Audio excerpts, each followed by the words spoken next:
ইসরায়েলের উপকণ্ঠে অত্যাধুনিক ballistic missile Zulfikar ব্যবহার করে হামলা। গাজা জুড়ে ভয়াবহ হামলায় ৬৪ ফিলিস্তিনি নিহত। যুদ্ধবন্ধে পূর্ণাঙ্গ চুক্তির আলোচনা চায় হামাস। ইয়েমেনের হুতি বিদ্রোহীদের বিরুদ্ধে যুক্তরাষ্ট্রের ধারাবাহিক সামরিক অভিযান। সিরিয়ার আল-হোল শিবিরে এসডিএফ এর নিরাপত্তা অভিযান শুরু। শক্তিশালী ভূমিকম্পে কেঁপে উঠল পাকিস্তান। যুক্তরাষ্ট্রের সঙ্গে পারমাণবিক ইস্যুতে আলোচনা করতে রোমে গেছে ইরানের প্রতিনিধি দল। দিল্লিতে ভবন ধসে প্রাণ হারিয়েছেন ৪ জন।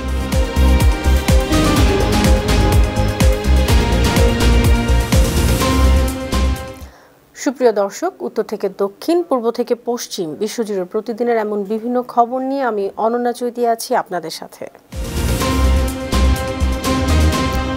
অত্যাধুনিক ব্যালিস্টিক মিসাইল জুলফিকার ব্যবহার করে ইসরায়েলের রাজধানী তেল আবিবের উপকণ্ঠে হামলা চালিয়েছে ইয়েমেনের বিদ্রোহী গোষ্ঠী হুতি। এ হামলার লক্ষ্য ছিল ইসরায়েলের বেন গুরিয়ন বিমানবন্দরের আশেপাশে অবস্থিত একটি সামরিক ঘাঁটি। বিমানবন্দর এলাকায় উচ্চ নিরাপত্তা বলয় থাকা সত্ত্বেও ক্ষেপণাস্ত্রটি সেখানে আঘাত হানে, যা ইসরায়েলের নিরাপত্তা ব্যবস্থাকে চ্যালেঞ্জ করেছে। এখন এই হামলা নিয়ে কোনো আনুষ্ঠানিক মন্তব্য করেনি ইসরায়েল। তবে যদি হামলাটি সফল হয় তাহলে এটি ইসরায়েলের জন্য এক নতুন ধরনের হুমকি হতে পারে। ফিলিস্তিনের গাজা উপত্যকায় ইসরায়েলের বর্বর হামলায় শুক্রবার ভোর থেকে রাত পর্যন্ত নিহত হয়েছেন অন্তত ৬৪ জন এবং আহত হয়েছেন আরও বহু সংখ্যক। গাজার স্বাস্থ্য মন্ত্রণালয়ের বরাত দিয়ে এক প্রতিবেদনে তথ্য জানিয়েছে আল জাজিরা। এদিকে গাজা যুদ্ধ বন্ধ ও জিম্মি বিনিময়ের ক্ষেত্রে ইসরায়েলের সঙ্গে পূর্ণাঙ্গ চুক্তির আলোচনা চায় ফিলিস্তিনের স্বাধীনতাকামী সংগঠন হামাস। ইসরায়েলের দেয়া অন্তর্বর্তীকালীন যুদ্ধবিরতি চুক্তির প্রস্তাব প্রত্যাখ্যান করে গাজা হামাসের প্রধান খলিল আল হায়া একথা বলেছেন। ইয়েমেনের রাস ইসা বন্দরে মার্কিন বিমান হামলায় নিহত সংখ্যা বেড়ে ৮০ জনে দাঁড়িয়েছে। দেশটিতে সাম্প্রতিক সময়ে যুক্তরাষ্ট্রে চালানো ভয়াবহ হামলাগুলোর মধ্যে এটি একটি। যুক্তরাষ্ট্রের দাবি এ বন্দরটি হুতিদের অর্থ জোগানোর কেন্দ্র। বিদ্রোহীদের বিরুদ্ধে এ অভিযানের অন্যতম প্রধান অস্ত্র ২ বিশাল বিমানবাহী রণতরী ইউএসএস হ্যারি এস ট্রুম্যান এবং ইউএসএস কার্ল ভিনসন। গেল শুক্রবার একটি ভিডিওতে দেখা গেছে এই রণতরীগুলো থেকে যুদ্ধবিমান উঠছে, মিসাইল লোড হচ্ছে। সবই হচ্ছে একটি গোপন আস্তানা থেকে। হিজবুল্লাহ নতুন নেতা শেখ নাইম কাসেম স্পষ্ট জানিয়ে দিয়েছেন, ইসরায়েলি বাহিনী দক্ষিণ লেবানন থেকে সম্পূর্ণরূপে না সরলে তারা অস্ত্র সমর্পণ করবে না। তিনি বলেন, ইসরায়েল যদি হামলা চালানো বন্ধ না করে তবে হিজবুল্লাহ প্রতিরোধে প্রস্তুত। তাদের মতে ইসরায়েল গাজায় তাদের লক্ষ্য অর্জনে ব্যর্থ হয়েছে এবং এখন লেবাননের শর্ত চাপিয়ে দিতে চাইছে। তারা এই শর্ত মানবে না এবং লেবাননের সার্বভৌমত্ব রক্ষার প্রতিরোধ চালিয়ে যাবে। সম্প্রতি ইসরায়েল বৈরুতে হামলা চালিয়েছে, যার জবাবে হিজবুল্লাহ হুঁশিয়ারি দিয়েছে যে তেল আবিবেও তারা পাল্টা হামলা চালাতে পারে। সিরিয়ার অন্তর্বর্তীকালীন নেতা আহমেদ আল শারা দামেস্কে ফিলিস্তিনি প্রেসিডেন্ট মাহমুদ আব্বাসকে স্বাগত জানিয়েছেন। গেল শুক্রবার সিরিয়ার রাজধানী দামেস্কে এই ঐতিহাসিক সাক্ষাৎ অনুষ্ঠিত হয়।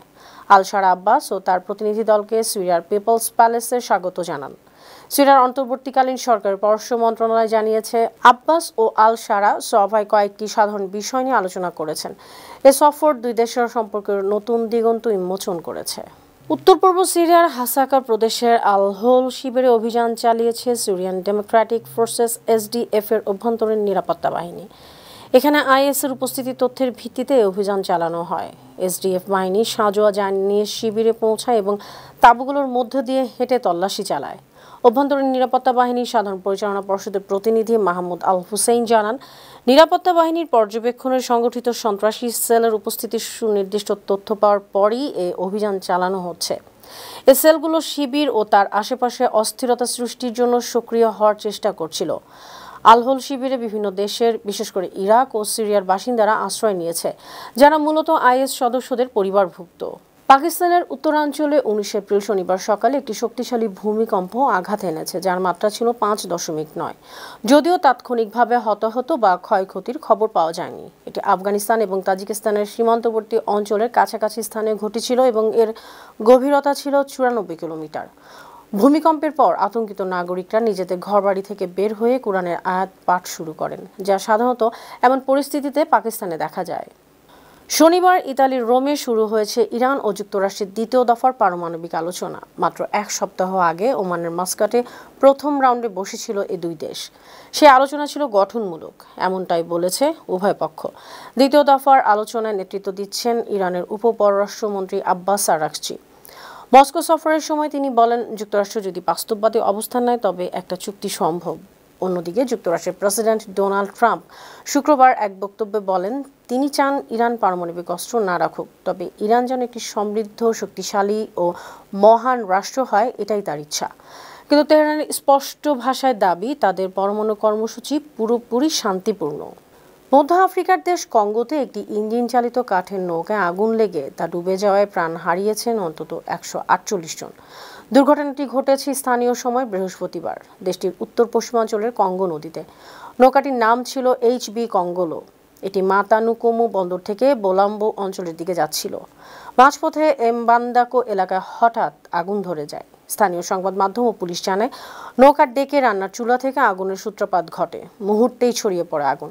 এরপরই নৌকাটি ডুবে যায় নদীর গভীরে। নৌকাটিতে প্রায় 500 যাত্রী ছিলেন, যার মধ্যে ছিলেন নারী, শিশু ও বৃদ্ধরাও।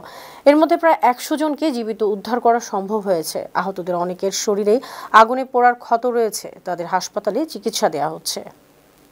ভারতের রাজধানী দিল্লির মুস্তাফাবাদে 4তলা একটি ভবনে ধসে প্রাণ হারিয়েছেন কমপক্ষে 4 জন।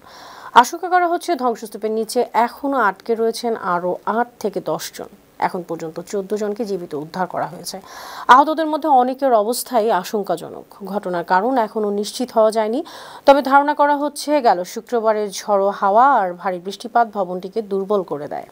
সুপ্রিয় দর্শক, এই ছিল আজকের বিশ্বজুড়ের প্রতিদিন। এমন আরও নানা খবর নিয়ে আগামীকাল আবার আপনাদের সামনে হাজির হব। আপনাদের মন্তব্য, পরামর্শ আমাদের আয়োজনকে আরও প্রাণবন্ত ও সৃজনশীল করে তুলতে পারে। সে পর্যন্ত ভালো থাকুন, সুস্থ থাকুন, বানো টিভির সঙ্গেই থাকুন। আল্লাহ হাফিজ।